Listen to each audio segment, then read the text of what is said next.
చాలామంది అంటారు, ఖాళీగా ఉండొచ్చు కదా, ఈ చర్చి చూసుకుంటే సరిపోదా అని. నేను ఖాళీగా ఉండొచ్చు, అయితే ప్రభు చెప్పిన మాట, యెహోవా ఖడ్గమా విశ్రమించద్దు. నువ్వు ఖాళీగా ఉంటే ఎంతమంది జనం పాడైపోతారో, సాతానుడు ఎంతని పాడు చేస్తాడో, సాతాను ఎన్ని కుటుంబాలని పాడు చేస్తాడో, ఎంతమంది యవన బిడ్డల్ని పాడు చేస్తాడో, ఎంతమంది జీవితాలను పనికి రాకుండా చేసేస్తాడో. సాధ్యమైనంత వరకు విరామం లేని పనివాడుగా పనిచేయి, విరామం లేని పనివాడుగా పనిచేయి.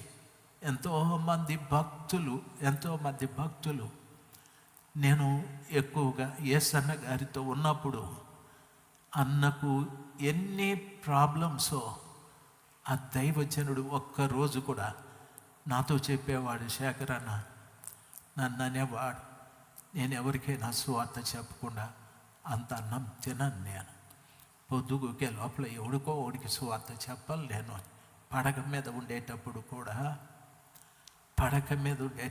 కూడా ఆ దైవజనుని పాదధూళికి కూడా నేను పనికి రాను, ఆ రీతిగా చెప్పేవాడు.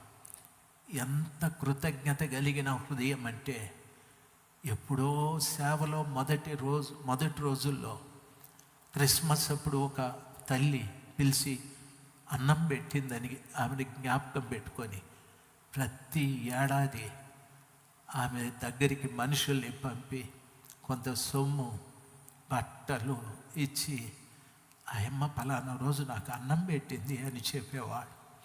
దయచేసి గమనించాలి, అంత కృతజ్ఞత హృదయం కలిగిన దైవ సేవకుడు, విరామం లేకుండా పనిచేసిన దైవ సేవకుడు, ఆఖరి క్షణం వరకు సాతానుడితో పోరాడి వేల వేల వేల వేల మందిని ప్రభు దగ్గరికి నడిపించిన గొప్ప దైవ సేవకుడు. దైవజనులారా, ఆలోచించండి. ప్రభు పిల్లలు, మీరెక్కడ యెహోవా ఖడ్గాని పెట్టి నిమ్మళమైపోయారో, దయచేసి అది విరామం లేకుండా పనిచేయాలి.